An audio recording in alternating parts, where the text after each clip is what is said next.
Listo, muchísimas gracias. Bueno, me siento entonces muy contento de poder compartir con ustedes esta experiencia de Biblia y contexto actual. Pues cuando hacemos esa expresión, ese título de contexto actual, pues de una vez pensamos, bueno, ¿y cómo vamos a aplicar la Biblia en nuestras realidades de América Latina que son tan llamativas, alarmantes, preocupantes en muchos casos? Eh, También tenemos una crisis de pandemia que estamos superando todavía, pero no son tan negativas porque también nos invita a tener una mirada de esperanza, de fe y confianza en Dios, ¿cierto? Y a la vez saber que somos instrumentos de su gracia y de su amor para poder ayudar a la transformación humana y social. Eso es lo más importante, ¿cierto? Entonces yo creo que no hay fórmulas, lo que hay es acercamientos al texto bíblico y por eso desde la preparación de este módulo, la iniciativa parte en primer lugar de conocer los procesos que hay dentro de los textos bíblicos. En este caso, hoy hablaremos de las etapas históricas del Antiguo Testamento en sus procesos de formación y en la medida que vayamos haciendo la lectura, la reflexión, viendo un poco algunos puntos de apoyo, como dijo la hermana Leticia, que nos puedan servir de aplicación luego, iremos construyendo más referentes. En la próxima clase tendremos las etapas históricas del Nuevo Testamento, también para ir resaltando esos elementos. Y luego dos clases tendremos una aplicación ya algunas realidades propias de nuestros contextos. En este caso, la tercera sesión será para dialogar sobre los derechos humanos y la Biblia a partir de un texto del libro de los jueces que me ha parecido muy pertinente. Y luego terminaremos de nuevo con el Nuevo Testamento hablando de la tarea de ser cristianos. ¿Qué significa eso para nosotros en este contexto actual? Entonces, la mirada va a ser sobre la Biblia, ¿cierto? Sobre la escritura sagrada, pero de ahí cómo nos proyectamos hacia las miradas contextuales que estamos viviendo nosotros. Entonces, me siento muy lleno de su apoyo también para poderlos acompañar y poderles brindar lo mejor en este curso o en estos espacios que tendremos. Bien, para comenzar quisiera proponerles un texto de lectura muy importante. Abramos nuestras Biblias en el capítulo 26 del Deuteronomio. Ya vamos a comenzar a ubicarnos en los comienzos de la Biblia. Capítulo 26, versículos 5 hasta el 9. No sé, hermana Leticia, si usted me colabora con la lectura, por favor, o algún otro lector. Usted. Deuteronomio capítulo 26, versículos 5 al 9. Pongamos mucha atención porque ese va a ser como un texto que nos va a dar una luz para lo que le voy a exponer a continuación.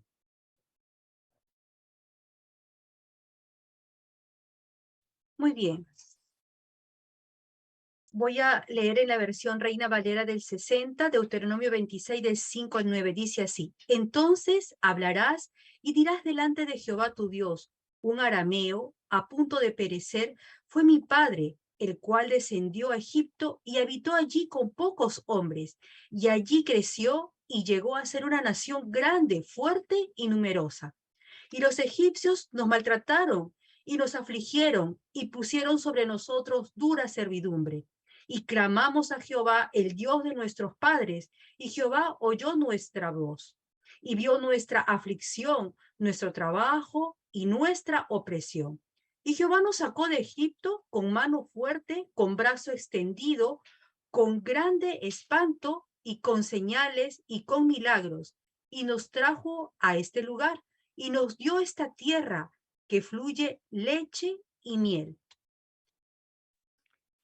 Nada más el comienzo de este texto, gracias hermana Leticia, nos muestra la condición del pueblo de Israel, un arameo errante. Y eso ya nos indica condiciones de migración, de desplazamiento, de marginación, de explotación, muchos elementos que hoy también son válidos. Así iremos encontrando otros textos que nos pueden servir, porque se muestran condiciones, lugares, por ejemplo, Egipto, que es vista en este caso como casa de esclavitud, pero se ve la gracia de Dios que fortalece al pueblo, los hace crecer numerosos, pero a la vez crecer en su experiencia de Dios, hasta llegar a un lugar que emana leche y miel. Vean cómo se van mezclando datos que los denominaríamos históricos con datos de cultura y a la vez teológicos. Entonces voy a compartir pantalla para compartirles nuestra guía para este momento. ¿Ya la pueden ver? Listo, muy bien. Entonces, pues voy a ampliar para que tengan mejor visibilidad, si les parece, y me confirman si está bien.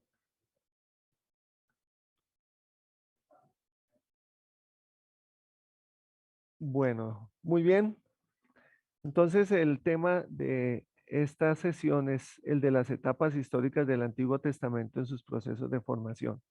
Pero antes de hablar de esas etapas, es preciso que nosotros nos fijemos en unos ejes articuladores del Antiguo Testamento, es decir, cómo podemos construir toda la cantidad y densidad de libros del Antiguo Testamento con unos ejes que nos pueden ayudar como guía de lectura, que se pueden aplicar tanto a los libros históricos como a los proféticos, a los libros poéticos, y así nos ayudarán luego a tener algunas claves de comprensión. Entonces les presento un cuadro un poco amplio, pero que tiene también en ese sentido muchos elementos. Vamos a mirarlo por columnas. La primera columna nos habla de la historia, ¿si la ven? Y pongo ahí un subtítulo, el dato histórico. Luego tendremos los textos, que son los testimonios, son la evidencia que tenemos nosotros. Claro está que también con la ayuda de la arqueología, de la sociología, de otras disciplinas modernas, podemos ayudarnos para comprender mejor el texto. Un tercer elemento, la tercera columna nos habla de la teología. Bueno, ¿cómo entendemos la teología desde la Biblia? Ojo que ese es un elemento muy importante y tal vez es algo que todavía no hemos entrado en esa línea de aprendizaje. ¿Cómo ver la teología en la Biblia misma? Y por último, los contextos que podemos ver en esos procesos de formación del Antiguo Testamento. Bien, es una tarea larga. Vamos a ver si el tiempo nos ayuda y espero ser también pues suficientemente claro, pero darles muchas ideas para que ustedes sigan profundizando y ampliando. En primer lugar, veamos algo que es bastante curioso. Yo podría proponerles un ejercicio mental en este momento. Más adelante tendremos el tiempo para preguntas y participación. Hay una mirada que es subjetiva en la historia. Tradicionalmente o digamos desde nuestra mirada educativa, nos han enseñado que la historia es objetiva, ¿cierto? Es decir, debemos tener los datos concretos, fácticos, la fotografía, la grabación del hecho, del acontecimiento, para poderlo describir exactamente tal y como sucedió. Y nosotros consideramos que eso mismo hay que hacer en la Biblia. Debemos buscar los datos objetivos. Entonces, ¿cómo fue el paso del Mar Rojo encabezado por Moisés y todo el pueblo de Israel? Eso cómo se dio históricamente. Ahí está plasmado en la Biblia, ¿cierto? Entonces, nos falta una mirada que es subjetiva. Voy a ponerles el ejemplo para que ustedes lo analicen en sus hogares y en sus comunidades. Es un dato trivial, es de la vida cotidiana. Estamos nosotros en el autobús, en el bus. Acá en Bogotá funciona un servicio Transmilenio donde hay muchos buses, uno detrás de otro, de 2 y 3 vagones. Y casualmente al llegar a una estación se choca un Transmilenio con otro Transmilenio. Entonces, al llegar la autoridad, la policía, a indagar qué es lo que pasó, pregunta en primer lugar al conductor y el conductor responde, no, lo que pasa es que yo iba a estacionarme, pero en ese momento un joven saltó de la estación y se me atravesó y tuve que frenar de inmediato y el bus de atrás no tuvo tiempo de controlarlo el conductor. Luego le preguntan a los pasajeros y ellos dicen, no, lo que pasa es que el conductor iba demasiado rápido y él de tanto afán y desespero frenó al llegar a la estación y eso hizo que nos chocara otro autobús. Lo mismo si le preguntamos a una persona que estaba en la estación, dijeron, lo que pasa es que el conductor estaba distraído mirando el celular y en ese momento se chocó al frenar cuando llegó a la estación. Y si preguntamos a alguien de afuera que está en la calle mirando desde afuera, dirá, lo que pasa es que se atravesó un indigente, un habitante de calle y el conductor tuvo que frenar, pero lo hizo de manera impetuosa. ¿Ven? ¿Cuántas miradas vimos de ese dato histórico? Son muchas. Entonces, por eso la pregunta es, ¿desde qué lugar se cuenta la historia? Eso para que no solo lo veamos en el Antiguo Testamento, también en el Nuevo Testamento. La historia se está contando desde un lugar, no desde todos los lugares. El cine, por ejemplo, nos ofrece muchas posibilidades porque también hay ciertas películas de acción, de suspenso, que nos muestran diferentes miradas. Yo los invito siempre a mis estudiantes, miren un poco el cine que es de arte realmente, no el cine simplemente de diversión, sino que ofrece películas muy, muy bien desarrolladas que nos muestran diferentes miradas y todas son válidas. Por ejemplo, cuando hay un interrogatorio de un crimen, cada uno de los actores responde de manera subjetiva, desde su experiencia. Sí queda claro el concepto para que lo tengamos en cuenta al leer los textos bíblicos. Luego, en segundo lugar, hay una mirada institucional, es decir, ¿quién está contando la historia? ¿Ven cómo es interesante eso? Ah, es que la historia aquí la están contando los reyes. Y la historia desde la realeza, desde la monarquía, pues tiene un valor a favor del rey. Nunca un rey va a hablar en contra de él, ¿cierto? Acá sale un presidente y dice, yo hice la mejor gestión de toda la historia de mi país, ¿cierto? Nunca va a decir que cometió errores. Lo mismo todo gobernante o toda persona que hace gestión. Nos reímos un poco, ¿cierto? Bueno, la institución también pueden ser los profetas y ellos tienen una experiencia diferente de la historia, de lo que sucede, de los acontecimientos.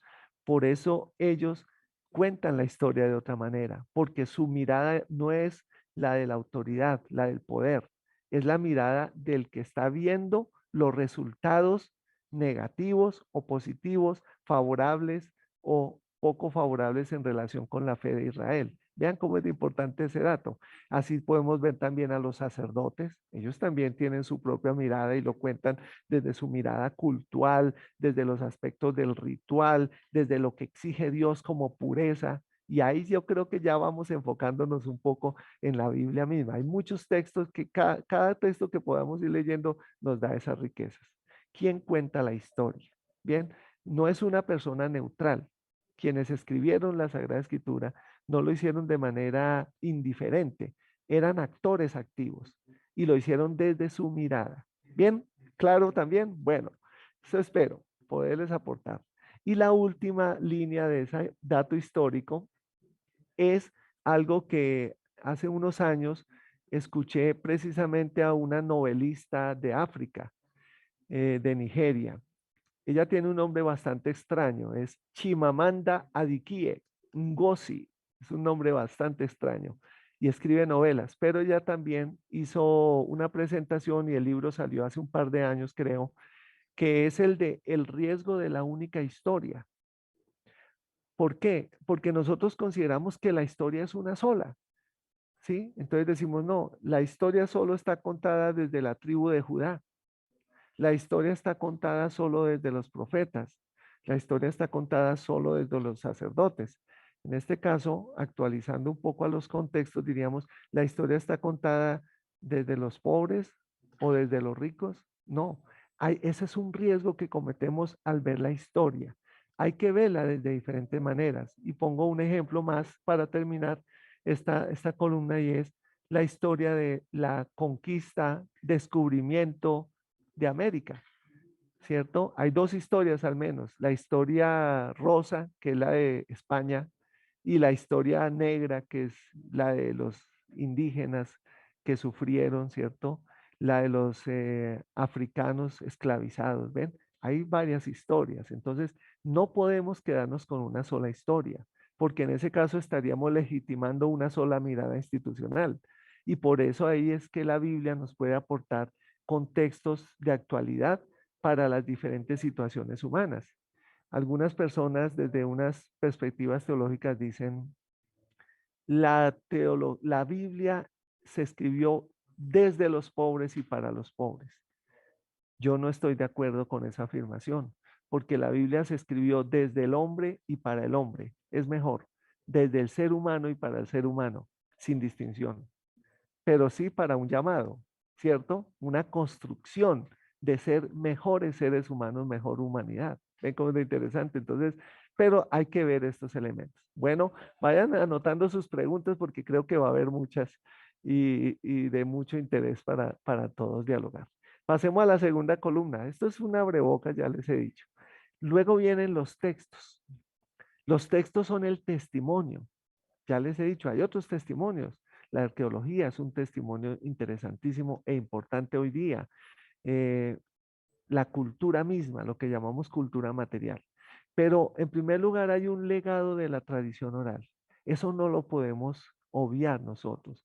La Biblia como libro o como conjunto de libros, como lo definimos como una gama amplia y diversa, plural de textos escritos, antes tuvo un proceso de tradición oral muy grande, de muchos siglos donde se iban transmitiendo pues diferentes tradiciones, ¿sí? Costumbres populares, costumbres familiares, costumbres de las instituciones, ¿sí? Militares, políticas, reales, sapienciales. Es muy interesante eso. Pero yo quiero postular algo que lo escribí hace poco en un artículo que está a punto de salir ahora a final de este mes. Se lo compartiré por medio de la hermana Leticia. Es algo que a mí me parece interesante. Nosotros hemos dicho que la tradición oral es reemplazada por la tradición escrita. Así lo hemos aprendido. Y yo tampoco estoy de acuerdo en esta afirmación. ¿Por qué? Porque el ambiente propio de la escritura, antes de ser escritura, es la tradición oral.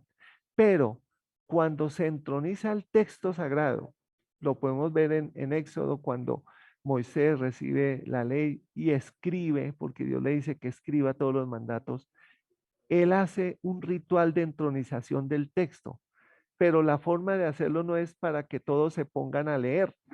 Primero porque en la antigüedad nadie sabía leer, ¿sí? La herencia de la lectura era mínima, era de un 0,001% tal vez. La mayoría no sabía leer y no aspiraban a leer. Entonces tampoco había muchos textos, no había bibliotecas, no había cantidad de manuscritos, eran pocos porque era difícil conseguir el material, ¿ven? Entonces el texto queda entronizado, pero el texto no suplanta la tradición oral porque se sigue transmitiendo desde ahí. Hay algo muy bonito, se aplica también al Nuevo Testamento esto, ¿bien? Y es, los textos se escribieron para ser escuchados. Se parece no correcto, ¿cierto? Para ser escuchados, porque el ambiente de los textos es la comunidad y la comunidad habla, la comunidad no escribe, ¿sí? El texto está como en el centro, pero la comunidad habla, comunica, dialoga. Eso es muy interesante, tendrá sus puntos de mejora, pero aquí voy en esa línea de postulado. Luego, ¿qué sigue? La posibilidad de recibir varias tradiciones. Eso nos da una riqueza. Está en paralelo con la mirada institucional, porque aquí se van tejiendo y se van germinando, por así decirlo, varias tradiciones. Pueden ser tradiciones sacerdotales. Quienes ya han estudiado el Pentateuco saben que se habla de 4 fuentes, tradiciones o documentos iniciales, que todo eso se ha ido cuestionando poco a poco. No se trata de meter solo la ciencia acá, sino de ir buscando elementos de apoyo. Tradición yavista, eloísta, deuteronomista, sacerdotal, etcétera. Tradiciones proféticas, tradiciones sapienciales. ¿sí? Es importante que veamos que eso es una gran riqueza para nosotros y que nos ubiquemos en la lectura del texto viendo esas riquezas de tradiciones. ¿Me hago entender? Es importante siempre preguntarnos, bueno, ¿quién escribió acá? ¿Qué nos quiere transmitir desde su experiencia, desde su tradición?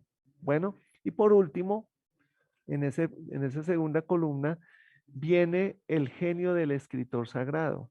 ¿Quién es ese genio? Pues eh, es interesante cómo el genio, es decir, la capacidad humana, ¿cierto? La capacidad humana, como dijo alguno de ustedes acá, Dios, ¿cierto? La Biblia se escribe desde Dios.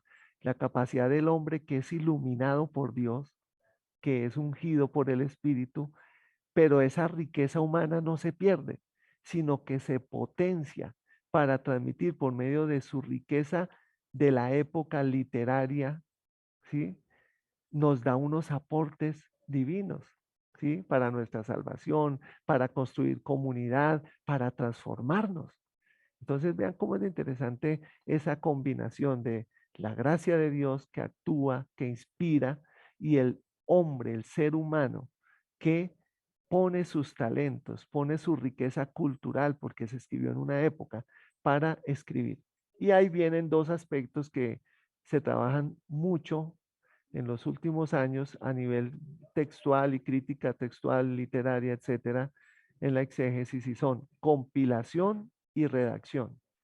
¿Compilación qué es? Cuando yo recojo materiales, tradiciones, ¿sí? Algunos autores hablan, por ejemplo, de credos históricos, de núcleos históricos, de fragmentos, algunos lo mencionan así, ¿sí? Diferentes tradiciones, las compilan, pero no basta con eso, no basta con eso. Al hablar ya de redacción, el autor sagrado pone una intención, y esa intención es propiamente la inspiración, lo que Dios quiere de nosotros por medio del escrito. Entonces ahí hay algo que es misterioso, que es gracia de Dios, ¿cierto? Pero que lo reconocemos. Entonces en el texto también hay un esfuerzo por comunicarnos algo más que solo narraciones, solo leyendas, solo tradiciones muy bonitas, muy curiosas, otras muy pues, desconcertantes, violentas, por ejemplo. ¿Ven? Entonces, no sé si ahí quedó bien. Vayan anotando sus preguntas y espero haber sido claro en esos tres postulados. De ahí pasamos a la tercera columna y es la de la teología. En la teología tenemos tres miradas o tres aspectos. Todo lo maneja en triada. Una mirada de Dios, que es lo que nos están compartiendo también. Es cómo vemos el mirar de Dios sobre el hombre, sobre el pueblo de Israel en este caso. ¿Cuál es la experiencia del hombre en segundo lugar? Porque también es el hombre el que está experimentando en su vida a Dios y por eso lo está comunicando. Vamos a ver ahora mencionar, porque leer todos los textos es leer todo el Antiguo Testamento. En los textos, por ejemplo, la experiencia de Abraham, Abraham como ser humano, cómo experimenta a Dios en su vida de peregrino errante, de migrante, cómo experimenta a Dios. ¿Ven? Eso es importante en la experiencia del hombre. No se anula, sino que se enriquece porque se cruza con la mirada de Dios sobre el hombre, sobre el ser humano. Y por último, en la teología, ya les hablé antes de la compilación y redacción, hay una intencionalidad del autor que se plasma en el género literario. Muchas veces nosotros, como biblistas, cometemos el error de querer comprender el texto, ¿cierto? Explicarlo y decir, sí, es que ese género literario es una teofanía y con la teofanía se muestra el poder de Dios, pero se nos está olvidando algo importantísimo. A través de ese género, ¿qué se nos quiere comunicar teológicamente? Porque ese es el paso que hay que dar. ¿Cómo se nos muestra a Dios? Ay, un Dios omnipotente, un Dios soberano, ¿sí? Pero también un ser humano indefenso, que reconoce, que se postra. Recordemos la zarza ardiente, ¿cierto? La vamos a mencionar. Moisés se quita las sandalias y reconoce un lugar sagrado. ¿Sí ven? Eso es no solo el texto, como género teofánico, sino la experiencia del ser humano al erigir un lugar como lugar de encuentro con Dios, que son las montañas realmente, y ver que Dios habla con él. Toda la experiencia de Moisés me parece que nos puede orientar muchísimo en este caso. Bueno, pasamos al último. Esto aquí es puntualito, ¿cierto? Contextos. Entonces, claro, los contextos son los que podemos ir descubriendo también en los textos bíblicos. Por ejemplo, el Oriente Antiguo Próximo, ¿sí? Nosotros no podemos olvidarnos que estamos hablando del Oriente Próximo, no es el lejano Oriente. Hay muchos estudios que intentan ver afinidades con la India, con la China, más hacia allá, ¿cierto? Pero acá estamos orientados es en un contexto propio que nosotros llamaríamos semita, por ejemplo, ¿cierto? Desde Mesopotamia hasta Egipto y luego en contacto con Grecia, ¿sí? Y pongo la palabra mapa para que ustedes no olviden nunca hacer sus mapas y referenciarlos, ubicarse. Ay, estamos hablando de Mesopotamia, estamos hablando del Éufrates, estamos hablando del Nilo. ¿Ven? Si queremos hablar de contextos, tenemos que conocer el mundo bíblico. Si no lo conocemos, ¿cómo podemos decir que yo ya estoy aprendiendo algo de Biblia? ¿Cierto? Es un desafío para todos. Luego, en segundo lugar, veamos que hay conflictos externos y hay conflictos internos. Y esos conflictos no solo son las guerras de invasión, ¿cierto?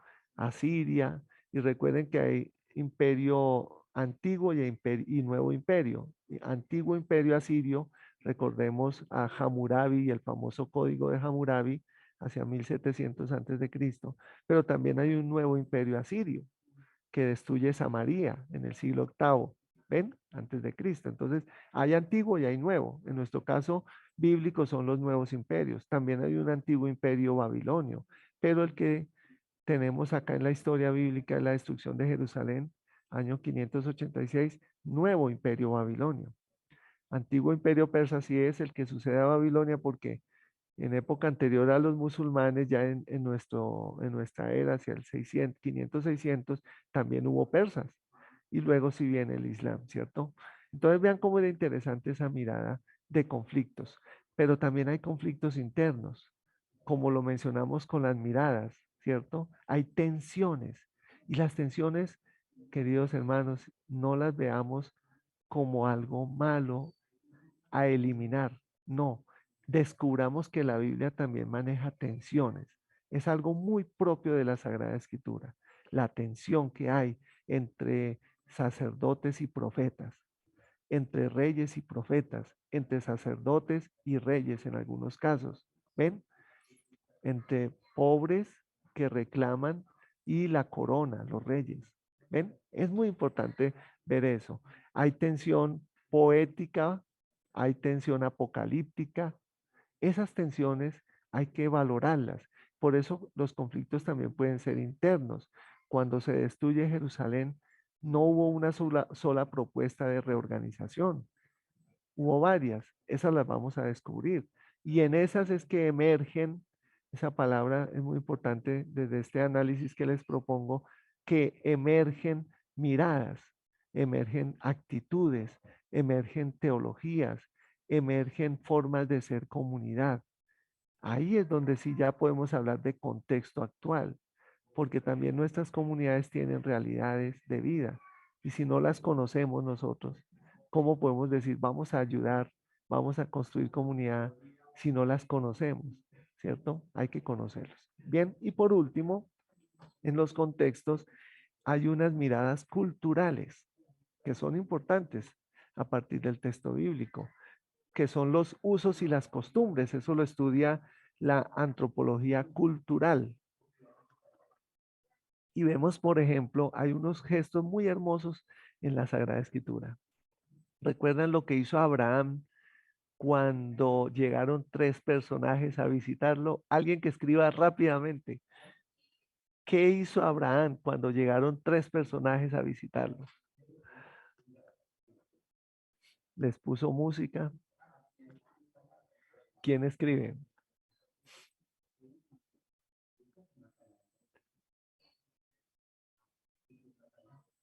Les invitó a comer. Muy bien. ¿Qué más hizo? Gracias, Hilary. ¿Algo más? Hay otro gesto muy hermoso. Les lavó los pies, los recibió con amabilidad. Muy bien. Eso es lo que en el Oriente Antiguo se le conoce como hospitalidad, gestos de hospitalidad. El dueño de casa recibía a un huésped o a un peregrino y le lavaba los pies y le daba de comer. Claro que el texto después adquiere un valor cultural o un valor de pureza cuando dice que cocinó el cabrito en leche de la cabra, ¿cierto? Y dice luego de la ley, el Levítico, que eso está prohibido. Entonces, ¿cómo si eso está prohibido? ¿Por qué lo hizo Abraham? Entonces dice, es porque todavía no había salido la Torah, entonces para que aprendamos lo que no debemos hacer. ¿Ven? Luego adquiere un valor legal, pero primero hay que resaltar el valor cultural, hospitalidad. ¿Eso no fue lo que hizo Jesús en el lavatorio de los pies? Hospitalidad, ¿cierto? Pero luego adquiere otro valor, claro, el del servicio, el del amor. Y miren que hay algo interesante, voy a mezclar con Nuevo Testamento para que después no se me olvide el dato. Desde una mirada antropológica, el lavatorio de los pies en la comunidad juánica significaba un rito bautismal. El que entraba a la comunidad de Juan le lavaban los pies. Parece incierto, ¿cierto? Pero por ahí lo investigué y les puedo dar los datos. Adriana Destro y Peche son los autores de Antropología del Evangelio de Juan. Bueno, esa es la primera mirada. Entonces no olvidemos como los ejes, la historia con la mirada subjetiva, institucional y el riesgo de no repetir una sola historia, los textos que son testimonios, pero que nunca se pierde la tradición oral en la entronización del texto, que nos da posibilidad de varias tradiciones, muchas, incluso algunas que no conocemos nosotros, y el gran genio del escritor sagrado que nos da sus aportes como compilador y redactor. Eso nos da una teología que nos permite la mirada de Dios, la experiencia del hombre y ver qué intención nos da el autor con su género literario. Por último, los contextos en los cuales debemos ubicarnos. El Oriente Antiguo Próximo, los conflictos que hay internos y externos, no solo de guerras, ya los dije, y las miradas culturales, usos y costumbres que debemos tener.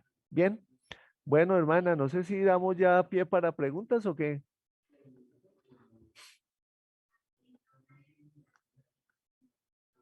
Sí, podemos tener participaciones con preguntas. Ya saben, pueden levantar sus manitos virtuales o escribir también en el chat sus preguntas.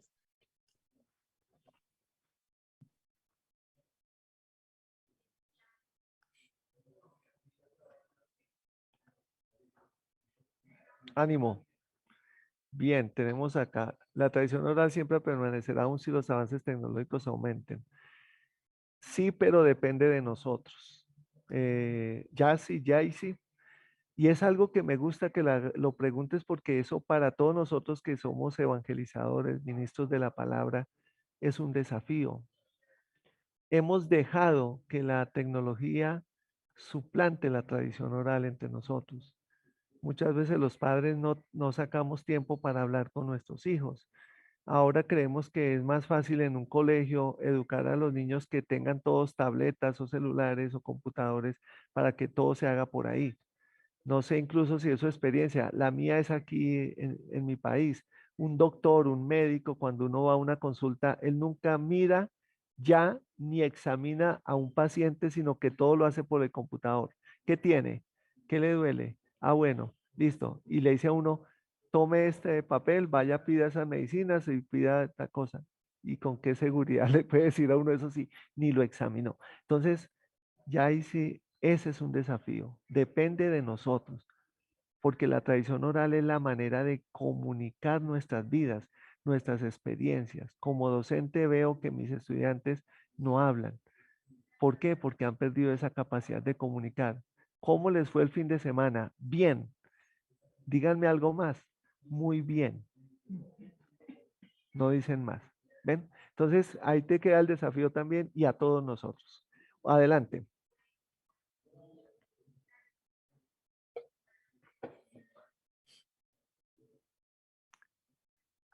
Estamos hoy parcos para preguntar y dialogar. Muchos nervios. ¿Qué sería, hermana Leticia?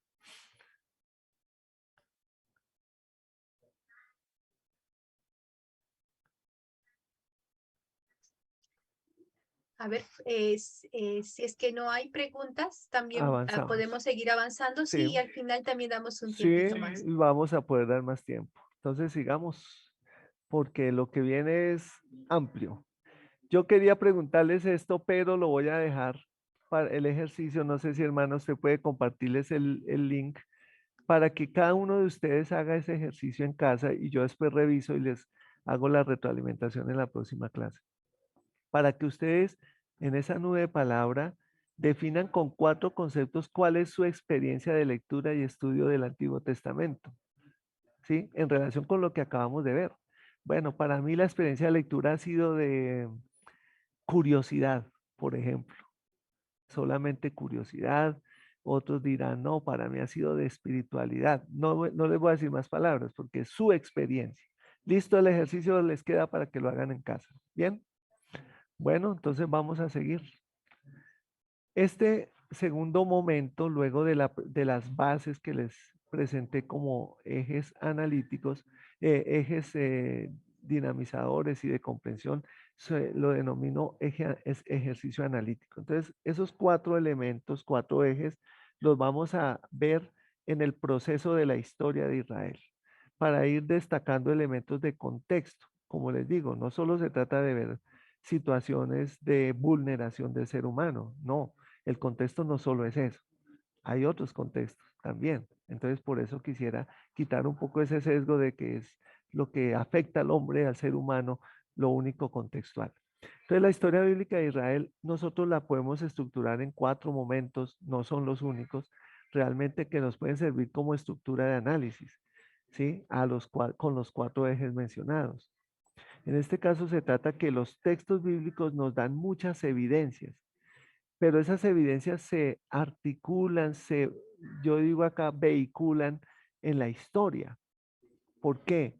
Esto es una afirmación, la tomo de José Luis Sicre y otros autores, o mi propia reflexión es que la historia no es la finalidad de los textos bíblicos. Es decir, los libros históricos en sí para el judaísmo no son históricos, son libros proféticos, lo cual hace ver que el interés no es la historia como finalidad, sino que la historia es un vehículo para mostrar algo más, que es la acción de Dios y la relación del hombre con Dios, del pueblo de Israel. ¿Ven? Entonces también nos presentan contextos. Las prácticas creyentes y sus perspectivas teológicas son fuente de identidad. Eso es lo que nos muestran los textos, una identidad. Eso mismo va a pasar en el Nuevo Testamento, pero también son un elemento de proyección porque ellos necesitan asegurar que lo que les ha pasado, destrucción de Jerusalén es el eje en que yo siempre me ubico, no les vuelva a pasar. Es como si nosotros miráramos hoy nuestra historia. Bueno, el caso fue concreto, COVID, pandemia, nos afectó mucho, economía, armonía, emociones, religión, mucho. La pregunta es, ¿qué debemos hacer para que toda esa crisis que salió en la humanidad no vuelva a surgir? Esa pregunta no la hemos hecho, pero se nos olvidó responderla porque volvimos a lo mismo, las mismas prácticas, mire, la misma guerra que se activó en Europa y en las tensiones que vivimos nosotros. Entonces parece que no hicimos la reflexión como sí la hizo el pueblo de Israel. Falta ver si la cumplieron, ¿cierto? Eso es la reflexión que vamos a ver. Entonces hay circunstancias y hay desafíos que plantea el entorno en cada época de las cuales aquí me apoyo en un autor que me ha servido mucho y yo lo usé mucho para mi tesis doctoral, por eso lo trabajo, y es Jacques Vermeulen, quien escribe un libro titulado El Dios de la promesa, de las promesas, el Dios de la alianza. Entonces yo lo voy a emplear acá, pero en sí le voy a hablar muy desde la experiencia para que veamos cómo podemos aportar. Entonces, el primer momento es el de la fe de Israel antes del exilio, que es una época bastante amplia, ¿cierto? ¿Cómo podemos nosotros abarcar en 15 minutos o 10 minutos la fe de Israel desde la creación hasta la destrucción de Jerusalén, ¿cierto? Es mucho tiempo. Pero podemos ver algunos testigos. podemos ver alguna perspectiva y por último algunos aportes. ¿Sí? Esa es la idea mía. Que veamos que en los textos bíblicos no se escribieron primero en una misma época todos, sino que se fueron reelaborando, compilando y redactando para mostrar intencionalidades. En cada época, según las circunstancias, los textos tienen una función, pero en la época siguiente tienen otra función que se añade a la anterior, ¿sí? Eso es lo que llamaríamos en cierto modo intertextualidad o enriquecimiento del texto. Pero eso nos muestra unas perspectivas, que es la clave teológica. Y por último, nos da unos aportes para nosotros que nos pueden hoy servir también para comprender nuestra actitud como humanidad en relación con Dios, con las prácticas religiosas o con el entorno cultural. Bien, ¿qué tenemos en primer lugar acá? Los testigos son los textos bíblicos, por eso les digo, son los testigos, porque el pueblo de Israel se muestra es en textos, no se muestra en otra literatura independiente como la historia, no, es en los textos bíblicos. Entonces, en primer lugar, vemos los relatos de la creación, pero ojo, acá hablamos de un segundo relato, ¿cierto? Que es el que muestra al hombre que es hecho del barro, al hombre que tiene relación con Adamá, es decir, con la tierra. Por eso el hombre se llama Adán.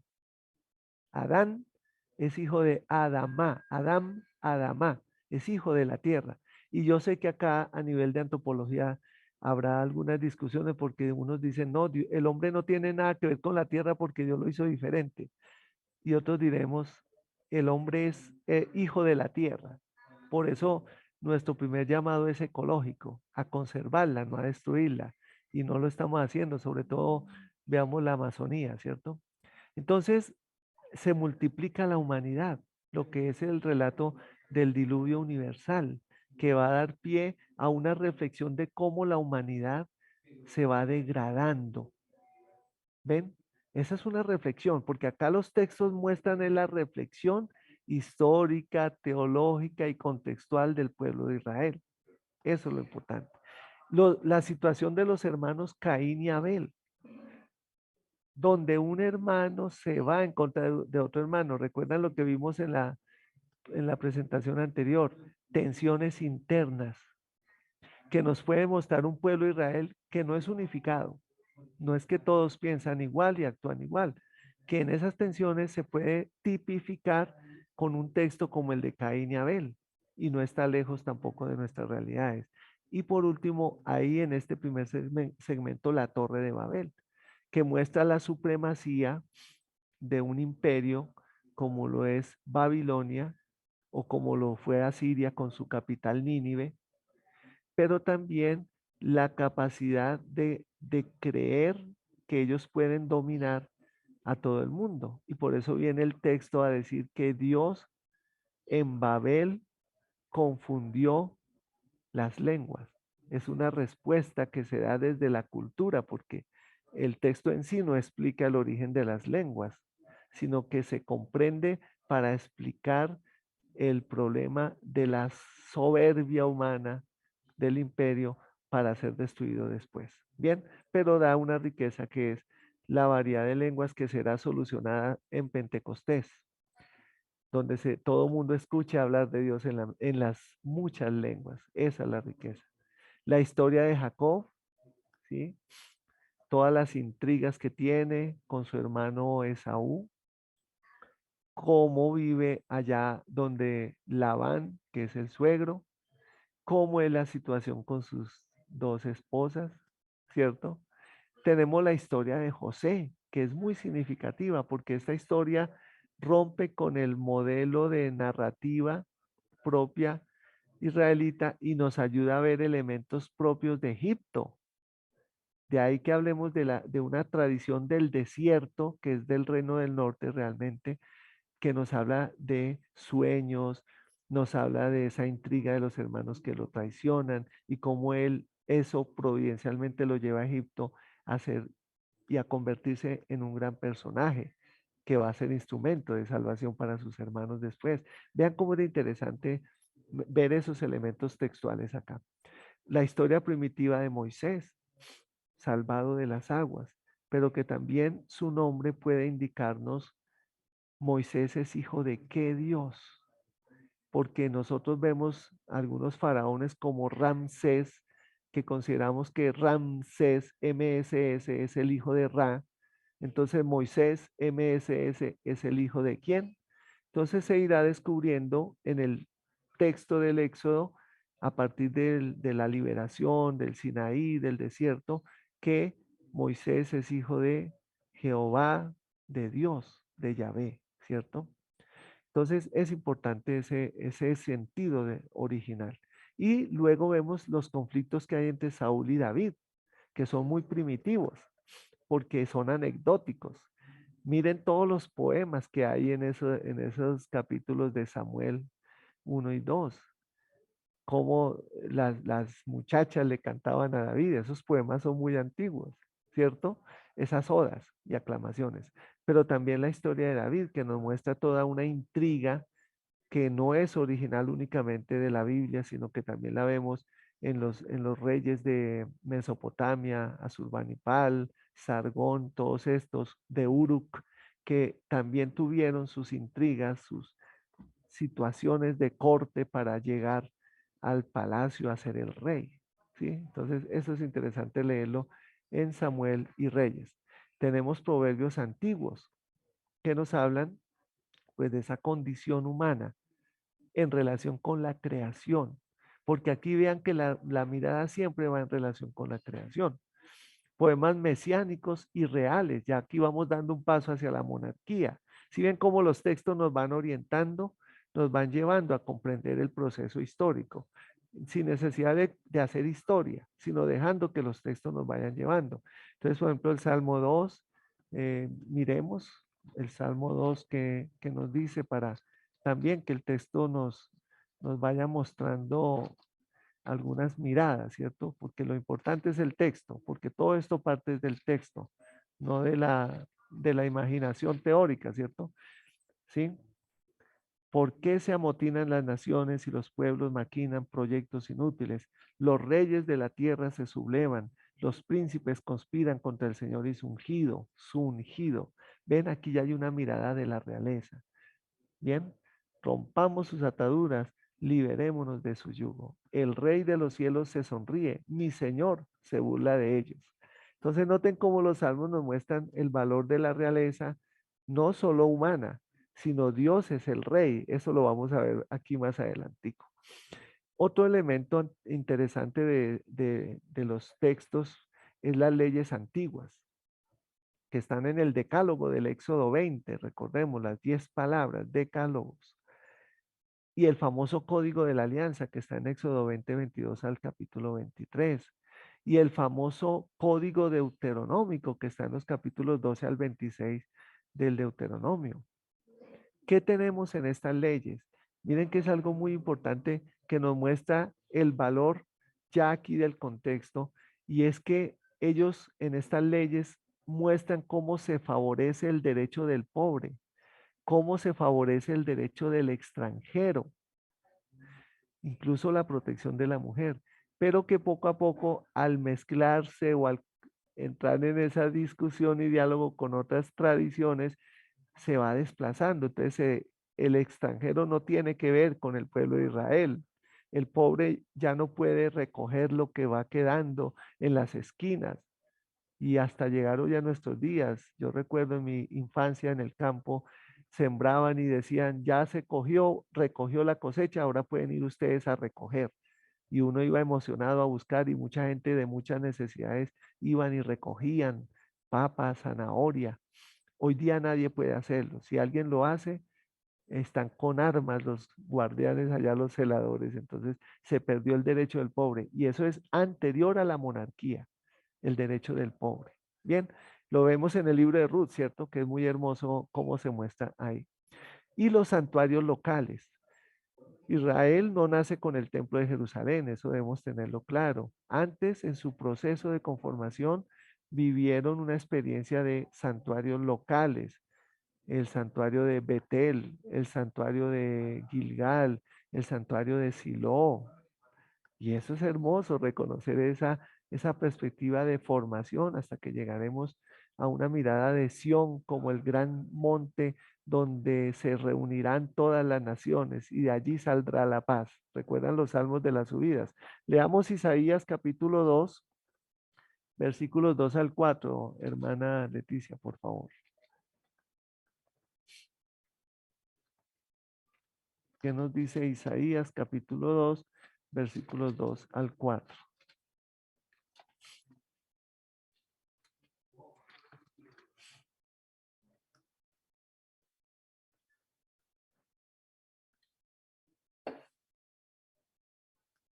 Muy bien, dice así. Acontecerá en lo postrero de los tiempos que será confirmado el monte de la casa de Jehová como cabeza de los montes y será exaltado sobre los collados y correrán a él todas las naciones y tendrán muchos pueblos y dirán, venid y subamos al monte de Jehová, a la casa del Dios de Jacob, y nos enseñará sus caminos y caminaremos por sus sendas, porque de Sión saldrá la ley y de Jerusalén la palabra de Jehová. Y juzgará entre las naciones y reprenderá a muchos pueblos y volverán sus espadas en rejas de arado y sus lanzas y hoces. No alzará espada nación contra nación, ni se adiestrarán más para la guerra. Hermoso ese poema, ¿cierto? Es toda una exaltación de Sión, pero es una mirada cósmica también. No es la mirada funcional, ¿cierto? Y me gusta la traducción, hermana Leticia, porque no dice templo, dice casa, casa. Miren, en el Antiguo Testamento nunca se habla del templo de Jerusalén, se habla de la casa de Dios, la casa de Jehová. Ese es el término bait o bayit para indicar el lugar sagrado. A diferencia de los templos de la Marduk mesopotámicos o los templos politeístas egipcios o los templos, el famoso Naos griego. ¿Ven cómo es de hermoso? Israel habla de su casa de Dios y la casa es el lugar de encuentro. Entonces, es hermoso este resalte. Bueno, pero esos testigos que son toda una mirada desde el Génesis hasta los reyes, hasta los profetas, incluyendo algunos proverbios, nos habla de unas perspectivas muy puntuales que vale la pena que las desarrollen ustedes. Acá se plantea nada más. Primero, cómo es el fundamento central es la gracia de Yahvé, de Jehová, que elige y protege. Es fundamental eso. Cómo el pueblo de Israel en esa experiencia de desierto, esa experiencia de configuración en la tierra prometida, de las tribus que reciben por suertes, no es por heredad, el más grande tiene más, la tribu más grande tiene más, eso será después, con esa mirada institucional del poder de la dinastía davídica, no, inicialmente es por suertes, eso es lo más original. Es Dios el que dona la tierra y la tierra es de Dios. ¿Ven? El derecho que les hablé. Entonces es una gratuidad de Dios. Recordemos acá, por ejemplo, la alianza que hace Dios con Abraham. Esas alianzas se puede denominar gratuita, porque recuerden que el sacrificio es por igual, mitad y mitad. No dice la mayor parte Dios, la menor parte Abraham, no, es por mitades, lo cual es un signo de gratuidad. Y los dos pasan por la mitad pisando la sangre. Eso es parte del ritual antiguo, del negocio que hacían la gente. Desde la antigüedad la vemos en Mesopotamia. En nuestros contextos actuales es el valor de la palabra, mi mitad y su mitad. Eso es importante y recuerden ustedes, sobre todo en el campo. Dios eligió a un pueblo. Acuérdense lo que dirá el Levítico más adelante. Lo elige, lo separa y lo consagra. Son tres elementos fundamentales. Hoy nosotros hablamos de ser elegidos, ser consagrados, ser separados, pero tendremos que complementarlo con el Evangelio cuando Jesús dice, ellos están en el mundo, pero no son del mundo. Vean cómo es interesante esa mirada, porque el mundo es nuestro lugar de acción para construir el reino de Dios. No podemos separarnos tampoco. Y la protección de Dios está asegurada. En segundo lugar, otra perspectiva es la de un templo que se reconoce. Claro, hay una aceptación por parte de todos del templo y Dios acepta el templo como casa, ¿cierto? La Bait o Bait, Dios la acepta como el estrado de sus pies. Acuérdense que la creación es el primer templo de Dios. La casa común es un término que se está usando ahora. Y luego también hay la aceptación del rey. Recuerden toda esa intriga que hay con Samuel, porque Samuel no quería que hubiese rey, porque era un signo de atentar contra la realeza de Dios. Y Dios lo acepta, les dice, deja que ellos tengan su rey, porque luego será un instrumento de Dios. En algunos casos se le considera hijo, enviado, intermediario, mensajero. ¿Qué pasa aquí? Hay unos aportes que nos puede dar a nosotros hoy unas perspectivas. Miren que acá no solo estamos hablando de unos tipos de contexto, estamos hablando de una antropología de la humanidad, del ser humano. Hay un universo jerarquizado, hay un orden. Quizá una pregunta que hicieron antes era si la tradición oral se pierde con la tecnología. Quizá también todo lo que es el simbolismo que teníamos nosotros de valorar la creación, al otro como ser humano, esa jerarquía universal quizás se nos está perdiendo. Aquí en mi patria estamos viendo con dolor tanto robo a las personas, atracos, pero no son solamente un robo de un celular, de un equipo. Ahora están quitando la vida por eso a las personas. Entonces vean que esa jerarquía, que ese equilibrio humano, valor del otro, de la persona y respeto a Dios, como lo dice Proverbios, se nos ha perdido. Por tanto, hay unos efectos de inestabilidad y no hay tranquilidad. Noten cómo es de valiosa esa mirada. Para los textos es esa expresión. Entonces el pueblo de Israel experimentaba en esa jerarquía de la soberanía de Dios, su casa y su rey, estabilidad, seguridad y a la vez tranquilidad. Pero eso no queda ahí, ¿cierto? No queda ahí como tan positivo. Por eso vamos a pasar al segundo momento. Hay una crítica profética a esa seguridad.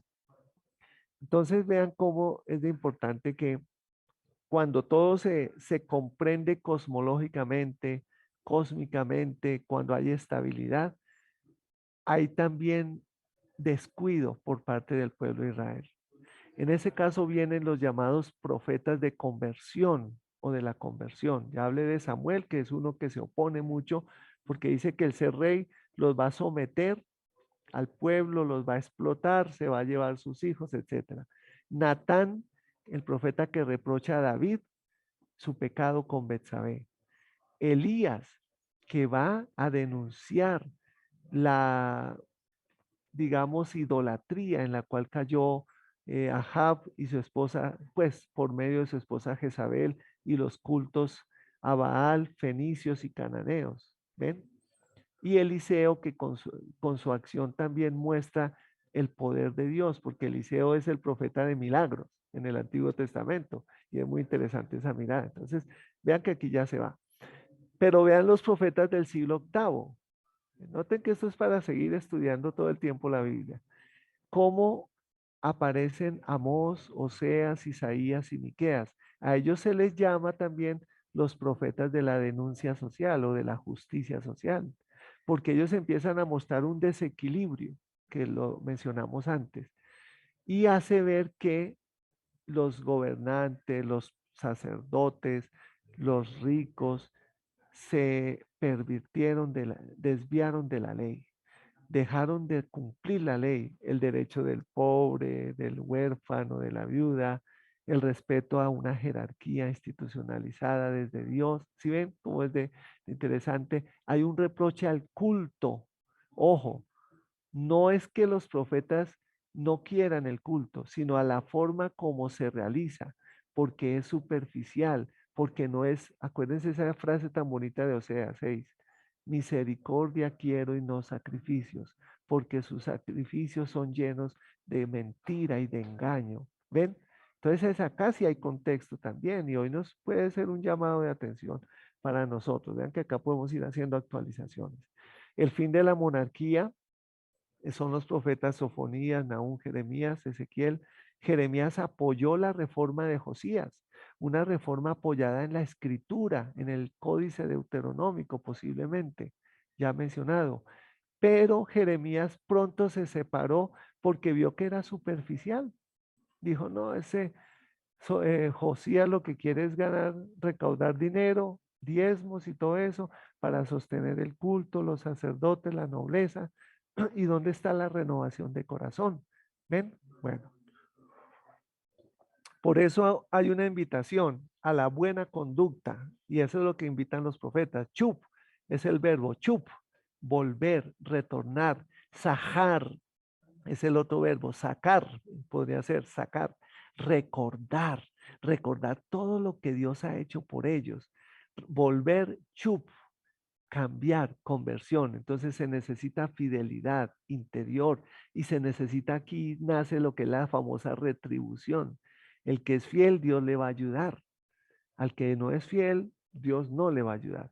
Y surgen a partir de una tradición, como mencioné, la eloísta, las famosas mediaciones del encuentro que se mencionan en todo el Éxodo, por ejemplo, en el Pentateuco, la nube, la tienda del encuentro, la roca donde se cubre Moisés.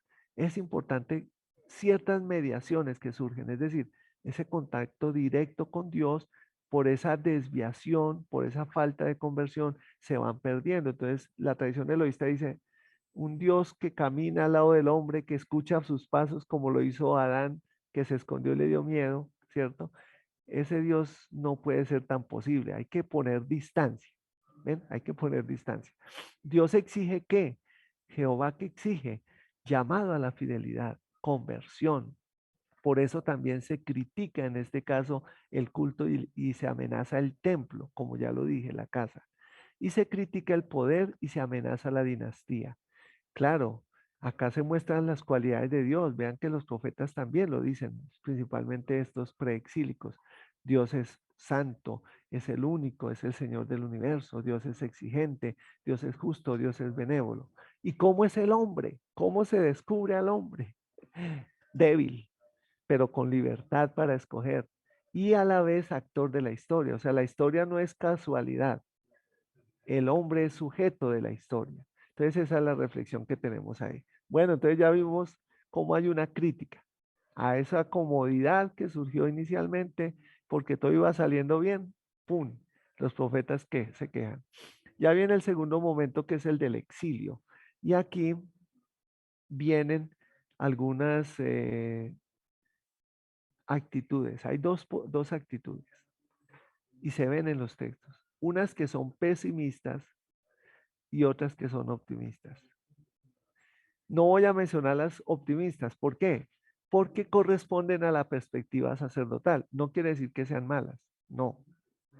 Pero para la tradición sacerdotal, lo que le sucedió a Israel, es decir, el exilio, la destrucción de Jerusalén, fue una señal de que Dios los va a fortalecer mucho más y va a mostrar que Dios es soberano y que ellos son el pueblo escogido.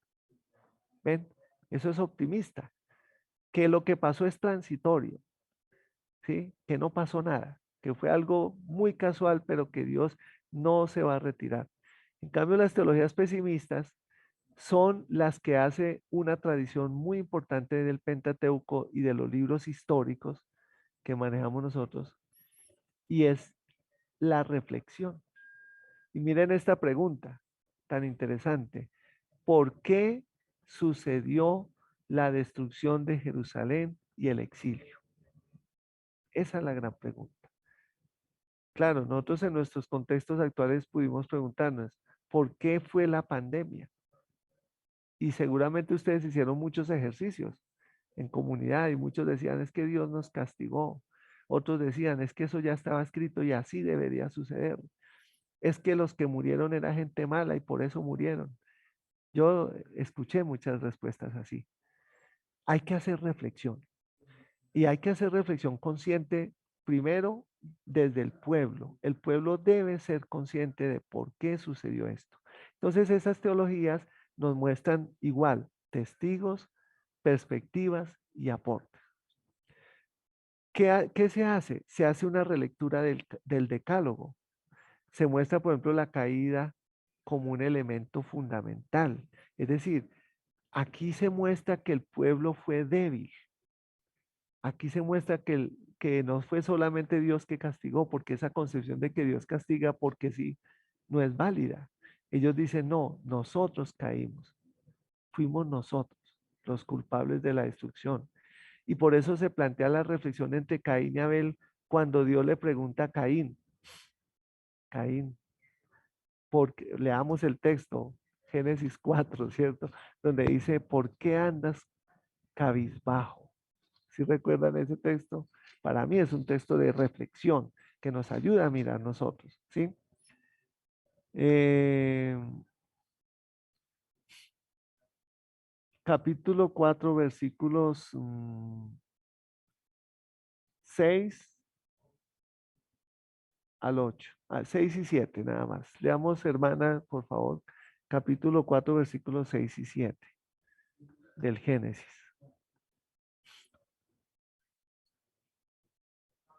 Dice así. Entonces Jehová dijo a Caín, ¿por qué te has ensañado y por qué ha decaído tu semblante?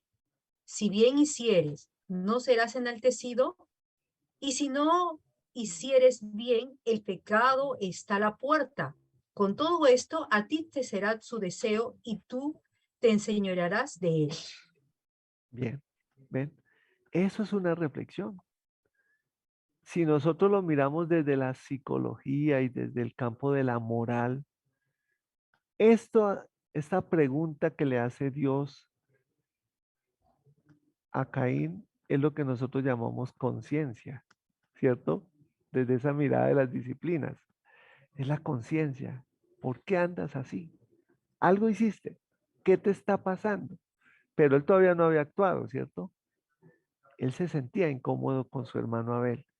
Y en el texto en ningún momento dice que, ¿por qué le prefirió Dios el sacrificio de Abel? En ningún momento dice, ¿sí? No, que porque Abel era más buena gente, no, los dos eran iguales. Pero acá hay una invitación a reflexionar el por qué la destrucción. Y una respuesta en este caso sería que un hermano se fue en contra de su hermano porque no reflexionó. Y eso es lo que llaman los profetas de la justicia social, ¿cierto? Corrupción, explotación del pobre, adulteración de las balanzas, mujeres encopetadas, vistiendo lujos, ¿ven? Todos esos elementos, borracheras de los ricos, todos esos elementos son los de la conciencia. Bien, bueno, aquí se muestra, por ejemplo, en el caso de Sodoma y Gomorra, se va mostrando una línea también de la justicia y la generosidad divinas. Acuérdense ese hermoso diálogo de Abraham y el Señor y Jehová. Yo cómo podré destruir sin decirle a Abraham que ha sido tan paciente. Y empieza Abraham, perdón Señor, si hay 50, si hay 40. ¿Cuántos fueron los últimos que preguntó Abraham y cuál fue la respuesta de Dios? A ver, díganme. Teoría crítica racial y marxismo cultural. Mira, José Luis, muchas gracias. Hay muchas miradas hoy desde la sociología y desde la filosofía ya. El marxismo no es nada nuevo, incluso también hoy se está mirando que en sí mismo ya no tendría soporte. Entonces, ¿hasta cuánto pidió de rebaja Abraham y cuál fue la respuesta de Dios?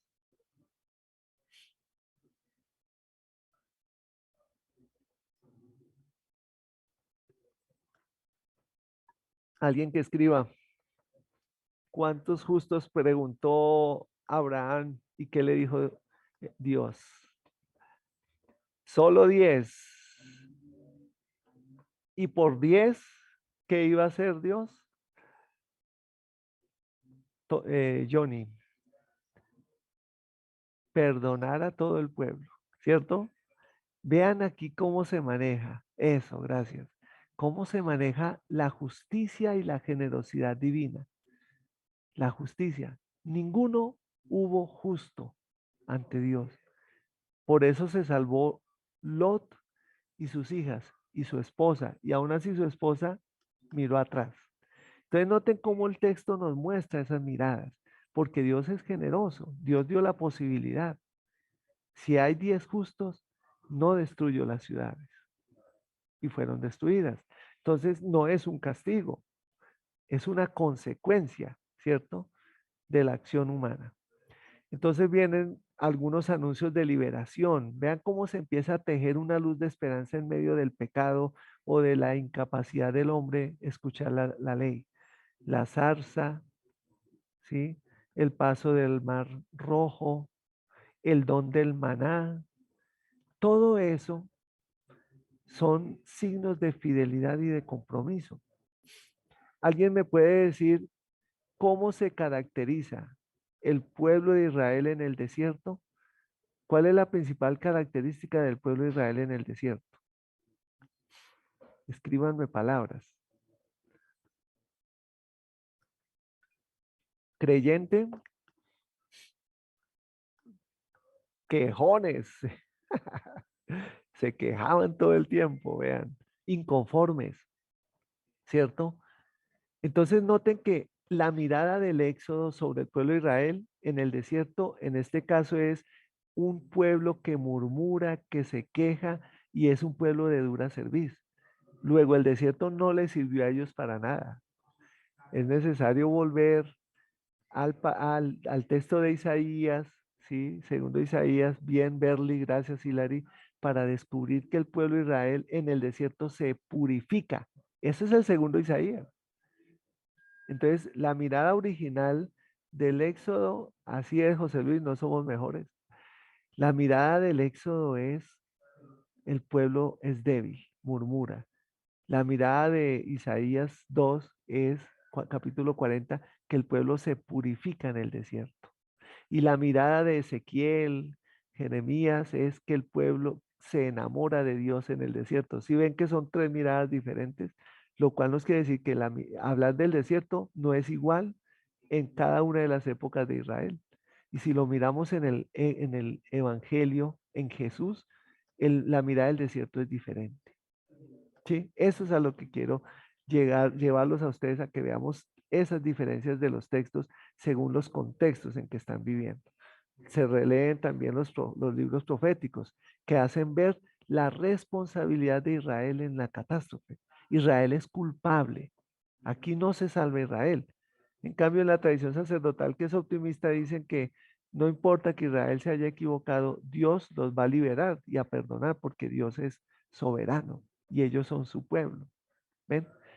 Nosotros tenemos un dicho que sé que es común, es no, se durmieron en los laureles, ¿cierto?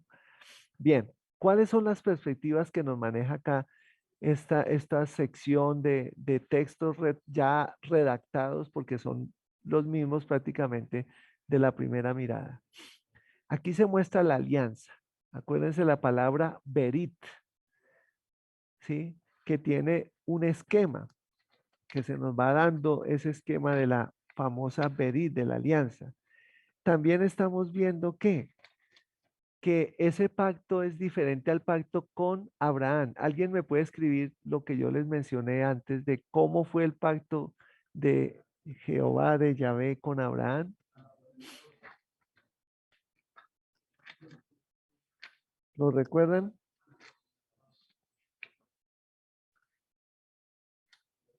¿Cómo fue el pacto?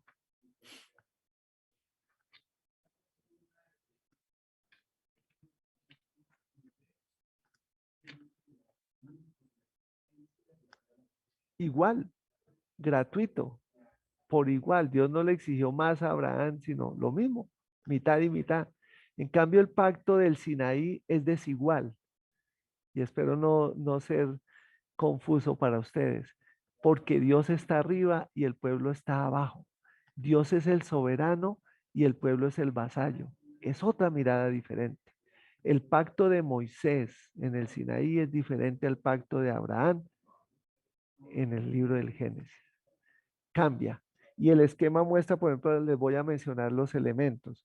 Hay una titulación, Dios es el soberano. tiene títulos de soberano. Luego hay un prólogo histórico. Alguno de ustedes lo mencionó ahora. Claro, hay que hacer memoria de la historia. Recuerden lo que yo hice por ustedes. Esa es la tradición deuteronomista. Pero el volver es no al Génesis, sino al Éxodo, cuando eran esclavos y Dios los liberó. Esa es la mirada histórica del Deuteronomio y de la tradición deuteronomista. La cláusula general, ¿sí? Que son imperativos, son órdenes que da Dios a su pueblo.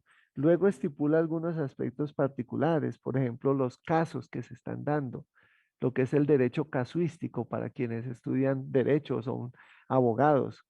Luego llama a algunos testigos Dios, las montañas, la creación, los pueblos vecinos, que son testigos del poder de Dios en el paso por el desierto. Y por último, viene el tema de las maldiciones y las bendiciones. Si tú cumples esto, te irá bien. Si no lo cumples, serás maldito tú y tu descendencia en el lugar donde te encuentres. ¿Ven? Eso hace parte de un esquema de pacto. Si lo miramos, por ejemplo, en los profetas como Miqueas, también hay un esquema que se llama pleito o rif. Entonces es muy interesante desde los géneros ver una intencionalidad también acá mostrar de ese esquema de donde se muestra la memoria y la protección que Dios da al pueblo actualmente. A pesar de haber pecado, Dios no los deja solos. Dios mantiene su promesa de fidelidad, pero también Dios va a exigir que haya un culto conforme a la alianza, es decir, que se desmantele todo ese sistema, como lo dicen los libros de los reyes.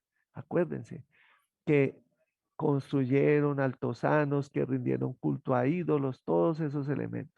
Y también que se ejerza el poder conforme a la alianza, es decir, que el rey vuelva a ser ese mensajero, mediador, ese hombre que escuche a Dios. Por eso en Deuteronomio 17 hay algo muy bonito, y es que el rey, cuando se posesionaba, debía escribir con su mano la Torá, debía escribirla para que no se le olvidara. Qué bueno hoy para nuestros gobernantes que escribieran las constituciones de nuestros países para que no se les olviden, ¿cierto? Son ejercicios también de aprendizaje para poderlos poner en práctica. Bueno, ¿cuáles son los aportes que nos da esta lectura de textos? Hay una relación vertical, ya la mencioné en el esquema de Berit. Yahvé, Jehová, es Señor de la alianza, todopoderoso, Dios único, Dios de justicia, exigente pero benévolo. Y hay un pasaje que quiero que leamos en este momento, el de Éxodo 34, por favor, hermana Leticia, Éxodo 34, donde se da otra como teofanía, versículos 6 al 8. Éxodo 34, versículos 6 al 8. Para mí este texto también es muy revelador y me muestra mucho este proceso de apropiación. Dice así, y pasando Jehová por delante de él, proclamó, Jehová, Jehová, fuerte y misericordioso y piadoso, tardo para la ira, grande en misericordia y verdad, que guarda misericordia a millares, que perdona la iniquidad, la rebelión y el pecado, y que de ningún modo tendrá por inocente al malvado, que visita la iniquidad de los padres sobre los hijos y sobre los hijos de los hijos hasta la tercera y cuarta generación. Entonces Moisés, apresurándose, bajó la cabeza hacia el suelo y adoró. Bien, gracias. Vean cómo es de hermoso ese texto también. Y acá surge algo que desde el judaísmo se le conoce como los atributos de Dios. Y esos atributos van en binas. Gesed Behemet es un término, dos términos hebreos. Gesed Behemet, para que los pronunciemos. Y yo sé que los han trabajado en algunos momentos. Dios es misericordioso y fiel. Pero a veces no es ni traducible, porque algunos lo traducen como Dios amoroso, Dios compasivo. Gesed Behemet. Dios es justo, Dios es benévolo. Dios es cercano, Dios es próximo al hombre. ¿Ven? Entonces, no olvidemos esa mirada de los atributos de Dios. Claro, El ser justo no implica que deja pasar el pecado. Ahí dice, tercera y cuarta generación, que es muy discutible en esa perspectiva, porque dice, pero perdona hasta 1000 generaciones. Comparándola con tercera y cuarta, pues la bondad de Dios es grande. Después veremos que en Ezequiel, que conoce el contexto de Mesopotamia, eso está en este momento siguiente, Ezequiel va a ver que allá la ley recae sobre el culpable únicamente. Entonces ese sentido comunitario del pecado que hubo en el preexilio en Israel se quita, porque si pecaba uno, pecaban todos. ¿Ven? Entonces se empieza a centrar solo en el culpable y lo veremos también en reflexión en el Nuevo Testamento. Entonces el ser humano, por el contrario, es débil, es culpable, no deja de ser un socio libre, pero es responsable de su destino. No olvidemos eso. Tal vez en algunas miradas teológicas se ha mantenido lo de la predestinación. Dios quiere que Dios ya tiene listos los que se van a salvar. Y en este caso se pierde la libertad humana y la gratuidad divina. No podemos sostener eso, ¿cierto? Ya sabemos quiénes están salvos. ¿Mm? Entonces, el hombre es artífice de su propio destino. Por eso es necesario, miren esto, reconstruir el mundo roto. Recuerden el diluvio universal, ¿cierto? El diluvio dejó todo destruido y nosotros lo hacemos en lectura como una catástrofe natural. Sí, el diluvio, claro, tiene paralelos con Gilgamesh y todo eso de la antigüedad, pero aquí también hay otra reflexión de fondo. La destrucción de Jerusalén fue un daño irreparable para Israel, comparable con un diluvio universal. ¿Ven? O sea, el texto no nos está mostrando solamente unos relatos antiguos de destrucción humana y natural.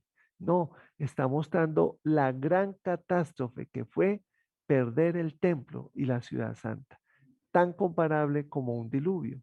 ¿Sí? Entonces, noten esos paralelos acá. Por eso hay que reconstruir el mundo que está roto. Y esa palabra roto hoy día creo que es muy importante en el caso del ser humano. Con todo esto de la pandemia quedamos rotos. Mucha gente quedó deprimida, quedaron solos, se disolvieron muchos matrimonios, ¿cierto? Hubo crisis humana. Entonces, ¿cómo reconstruir un mundo roto cuando hay conciencia, ¿cierto? De pecado, de disolución, de quebrantamiento. Eso creo que es importante y una clave que hoy nos puede ayudar para más adelante pensar nuestros contextos. Y en último lugar, hay que recuperar la confianza. Dios, podríamos decir, desconfía del hombre. Acuérdense cuando el caso de Noé, ¿cierto? Prometo nunca más destruir, ¿qué? ¿Al hombre o la creación? ¿Qué dijo Dios? ¿A quién no va a volver a destruir Dios? Ahí dijo, creo que leo al mundo, ¿cierto? La creación, porque el hombre hace parte de esa creación. Entonces hay que recuperar la confianza. Es como cuando un hijo nuestro comete algo, ¿cierto? Dejó caer algo, perdió algo, bueno, hizo algo mal. No basta con decir, papá, mamá, ¿me perdonas? Hay que ganarse la confianza nuevamente. Entonces, esa es una pedagogía que también encontramos en el texto bíblico. Bueno, muy bien. Espero que estén anotando preguntas. No sé si de pronto hubiese alguna para hacer una pequeño pausa en este momento escuchándolos a ustedes. ¿Le parece, hermana Leticia? Bien.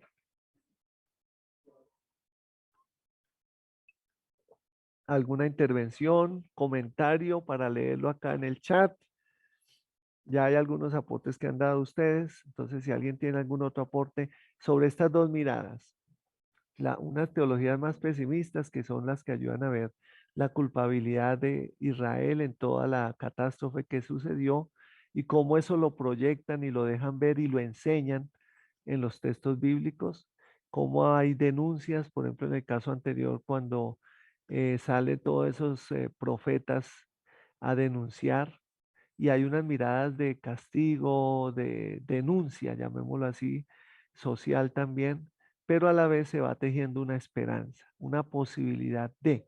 porque no todo quedó ahí. Jerusalén fue destruida, no, no todo quedó ahí. Hay otra posibilidad. Y esa posibilidad se va tejiendo en confianza entre el pueblo y Dios. Bien, entonces, nadie escribe.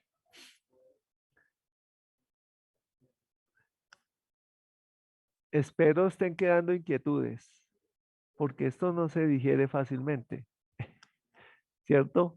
Requiere mucha reflexión y que podamos ir leyendo más los textos, porque realmente acá estamos pasando casi por encima. Bueno, seguimos, hermana. Al final yo creo que va a haber más intervenciones y les invito a que hagan comentarios incluso. Bueno, entonces el tercer momento es el de la restauración.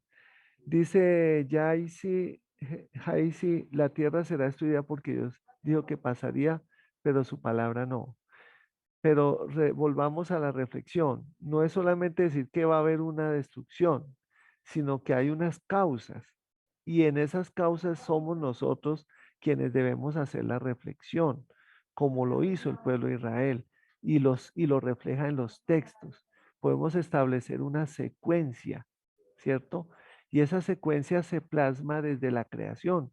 Recuerden algo importantísimo que dice el libro del Génesis. Dios hizo todo bueno. ¿Cómo podemos nosotros negar lo que dice acá, esa experiencia del pueblo de Israel, donde dicen es que Dios hizo todo bueno? Entonces empieza a surgir la pregunta, ¿por qué existe el mal en el mundo?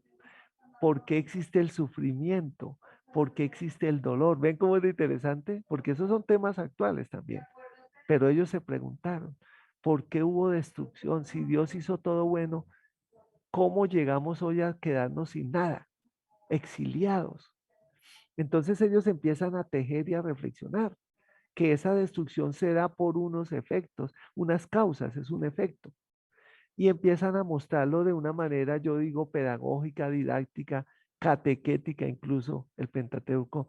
Ah, es que desde el comienzo nosotros fuimos soberbios, Adán y Eva, pero aún así Dios nos vistió, nos puso mantos para que nuestra desnudez no quedara. Sí, así se le llaman a gloria, el pecado, ¿cierto? Ese es el nombre que le damos, el pecado.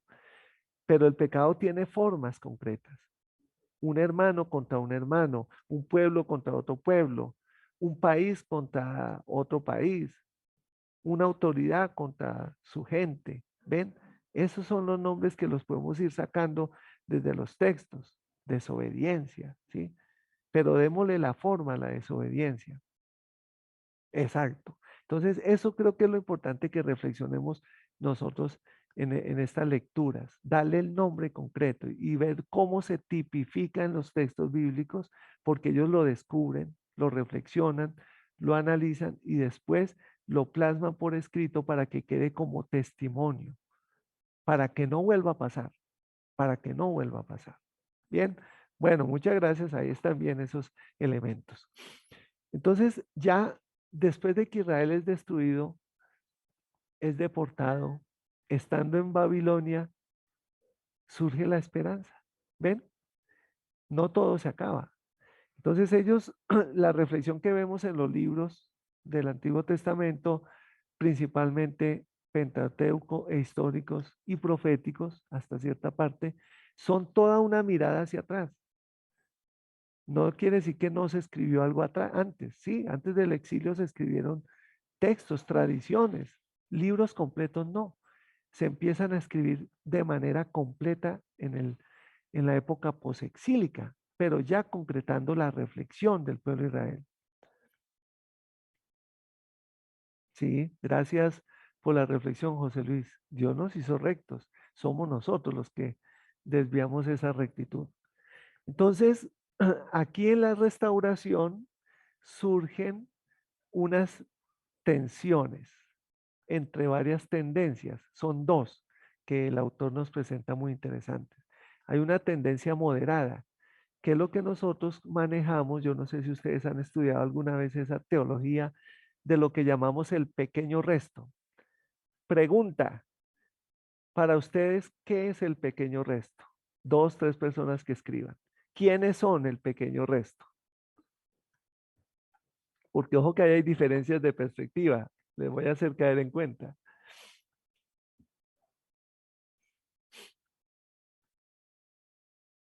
El remanente. ¿Y cuál es el remanente? ¿Quiénes son el remanente?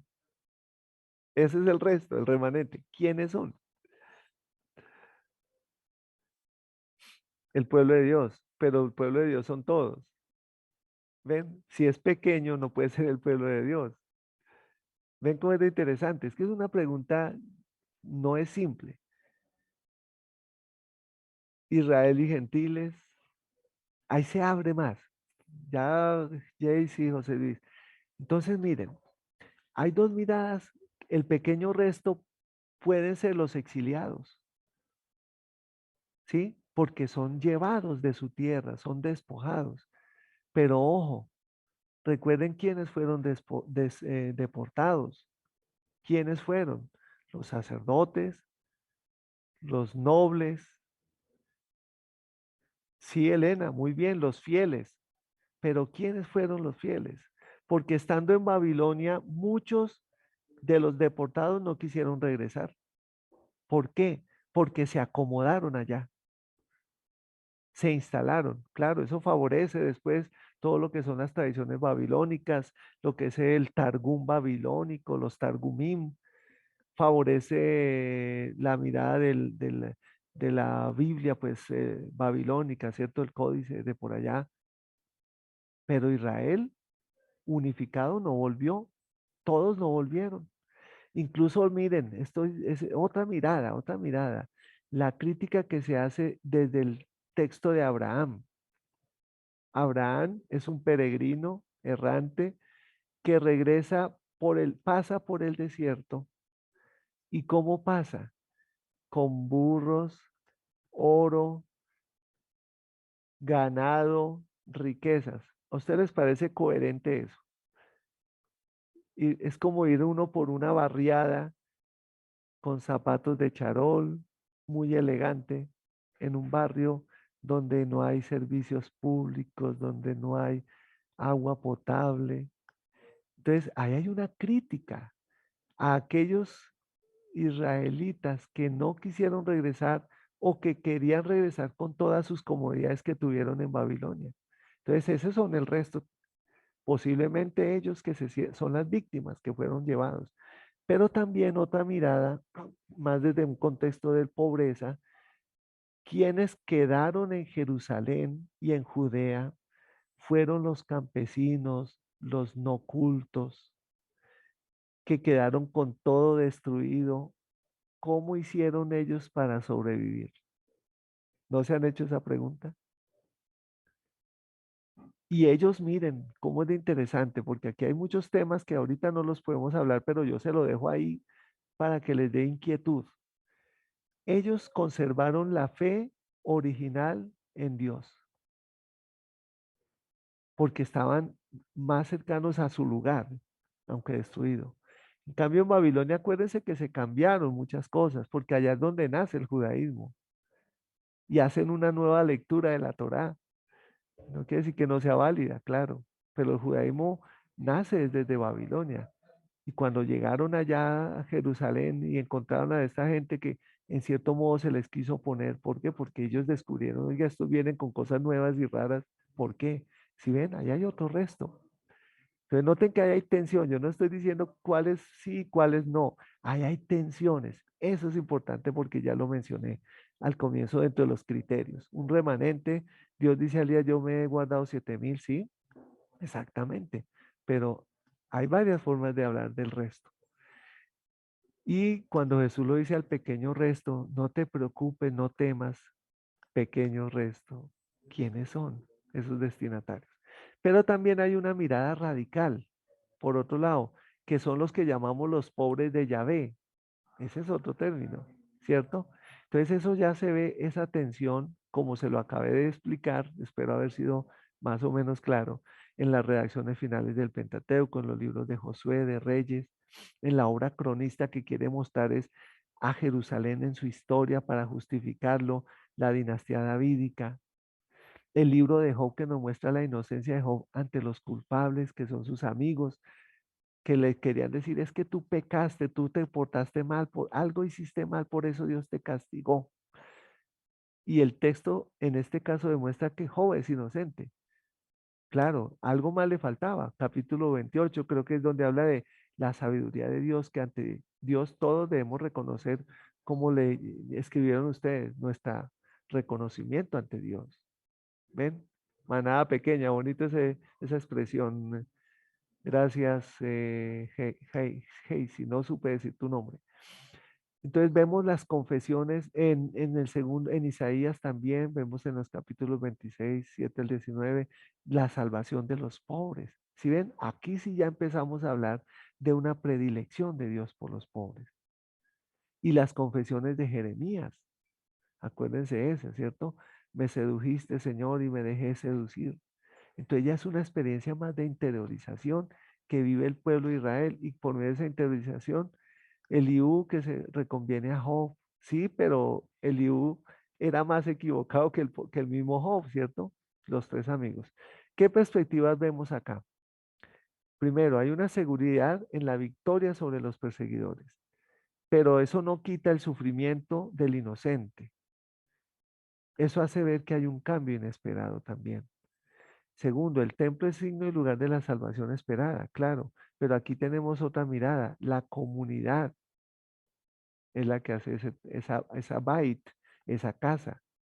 Y por eso se habla de una comunidad renovada, por eso se habla de restauración. Ven cómo es interesante verse de esa manera. Y el linaje de David es un instrumento también de salvación. Aquí se trata de ver, bueno, ¿qué nuevos instrumentos tenemos? ¿Cuáles son los aportes? El Dios de los pobres y la humanidad está desgarrada. Sí, pero aquí Dios actúa con equidad, pero también Dios es defensor. Y aquí viene el famoso Goel. ¿Se acuerdan de ese término Goel?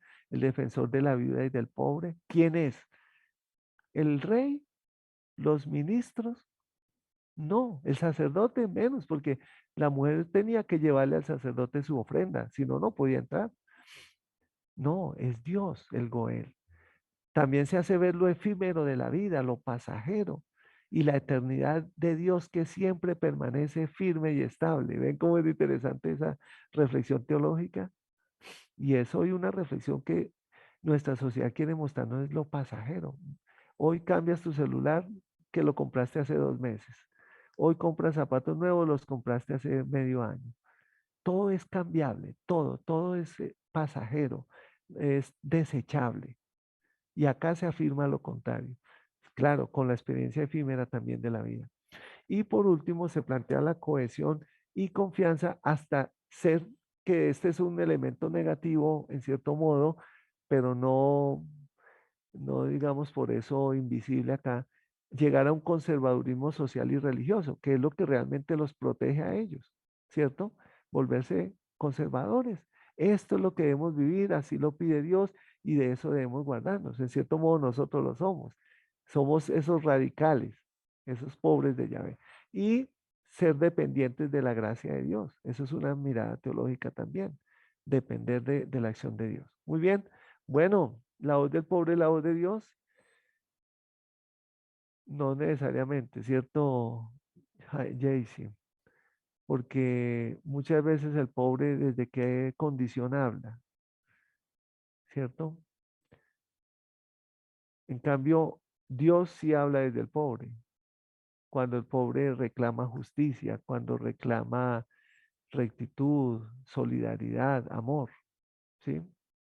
Entonces, si lo volteamos como tú lo dices, podemos decir, cuando un pobre habla desde sus derechos que reclama y su dignidad, nos está enseñando a Dios, porque la pobreza no es un castigo, acuérdense de esto, pero lo que genera sí es una señal del pecado humano, ¿cierto? De las estructuras humanas.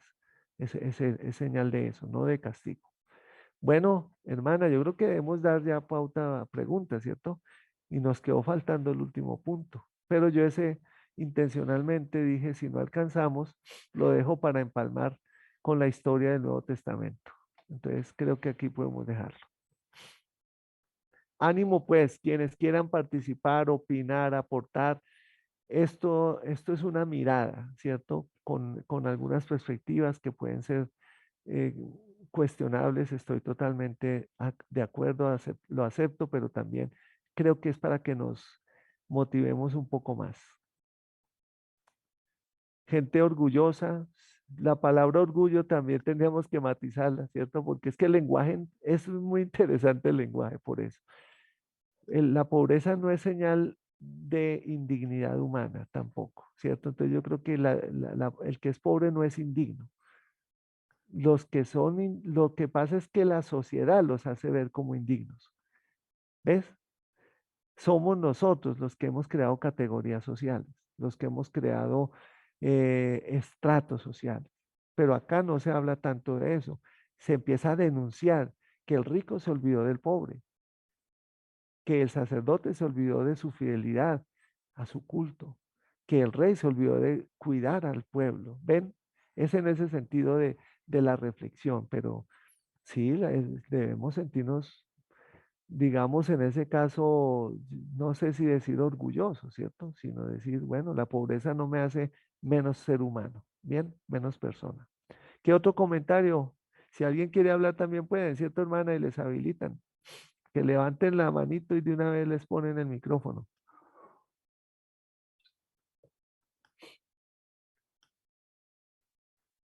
Ya Ronald está listo a abrirle el micrófono.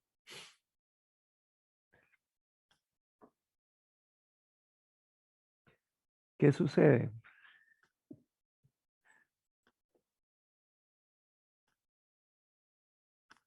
Comentarios, inquietudes, dudas, sospechas,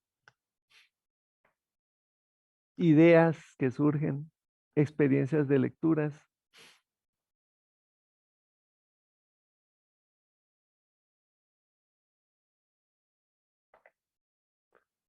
O si no, vamos preguntando, ¿cierto, hermana?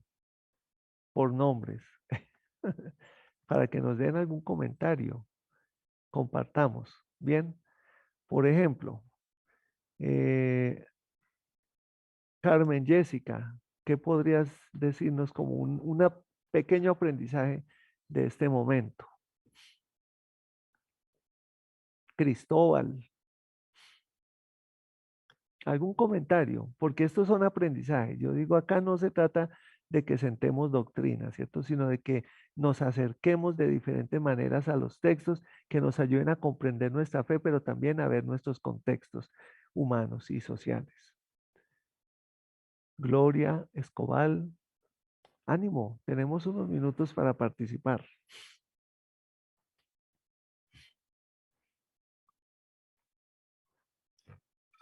Me van a desanimar para seguirles dando las clases.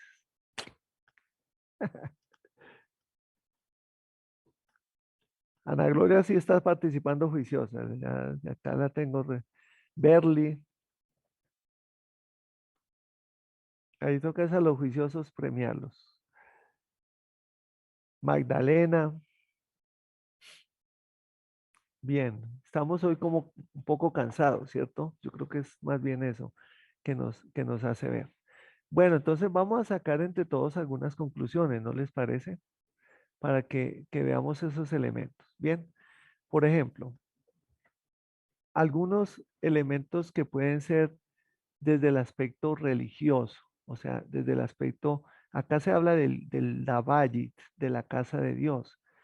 ¿Cómo creen ustedes que esa reflexión de un lugar que se convierte en el lugar de encuentro con Dios y con la comunidad, hoy puede ser para nosotros una señal de un proceso de reflexión, de apropiación y de proyección? No solo para nosotros en nuestra comunidad, ustedes donde se reúnen cada 8 días, donde estudian la palabra, donde oran, sino para los demás. ¿Cómo creen que puede ser? Porque a veces nosotros consideramos que yo voy a mi iglesia, ¿cierto? Y ya, con los míos y punto. ¿Cómo miramos esa misión hacia afuera desde nuestro lugar de encuentro? ¿Qué se les ocurre?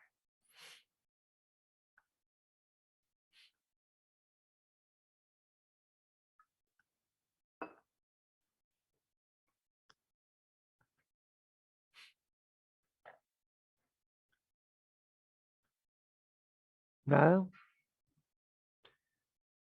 Otra pregunta, desde la responsabilidad humana.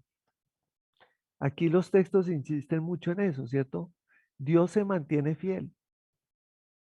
Dios sigue con su bondad, su benevolencia, pero pide al hombre responsabilidad. ¿Cómo creen ustedes que hay aspectos que podemos mejorar en nuestra responsabilidad? Ojo, lo digo intencionalmente, no se trata de responsabilidad de decir yo hago mis oraciones todos los días, yo voy a la iglesia cada 8 días, doy mi ofrenda. ¿A qué más estamos llamados en este proceso de reflexión con nuestra responsabilidad humana? ¿Qué creen ustedes también que podemos hacer? Si no la responden, nos queda como para una reflexión mayor en comunidad, ¿cierto? Ana Gloria, por favor.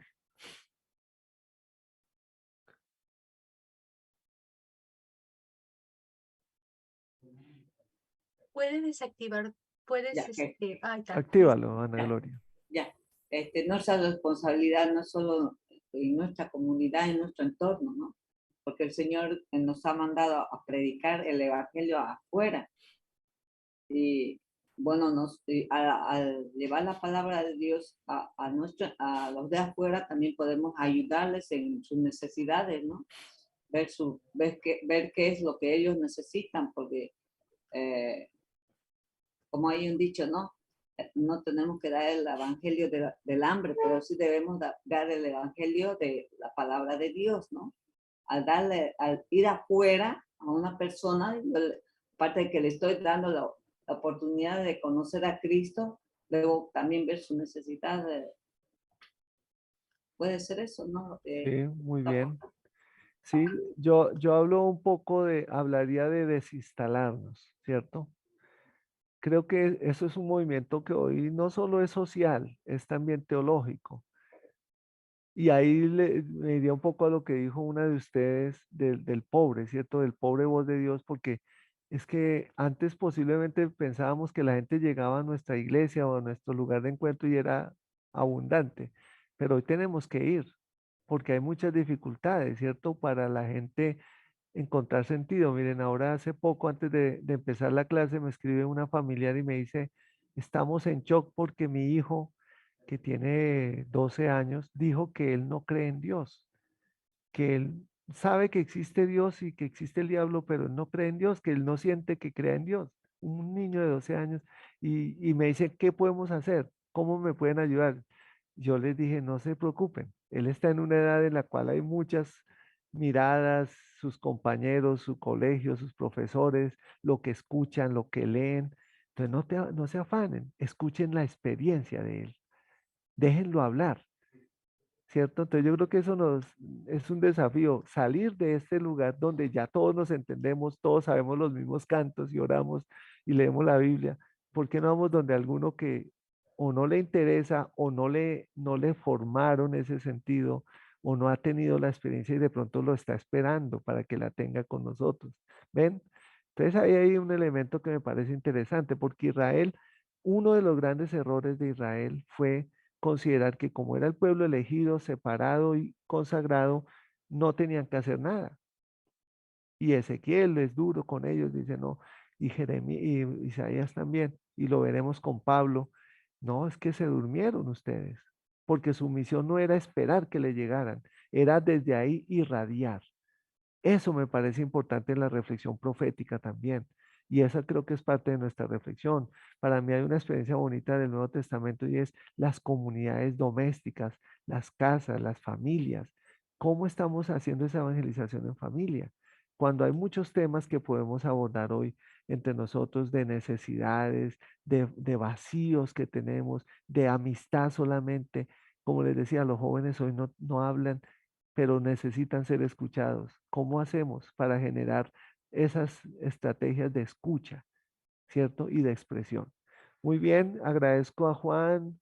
Aparte del templo debe haber una responsabilidad en el resto de personas. Casey, llamados a ser parte del cambio de luz, gente de impacto a la sociedad. La responsabilidad también radica en nuestro trato con el prójimo. Claro, debemos comenzar con eso. ¿Cómo es mi trato hacia el otro y cómo lo veo? ¿Cierto? y cómo es mi actitud de empatía hacia el otro.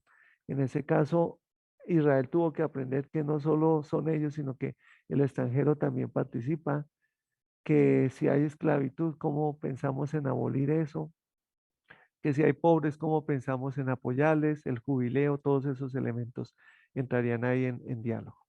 Muy bien, muchísimas gracias. Mostrarle buen testimonio, Teófilo. Exactamente. Hermana Leticia, le doy la palabra.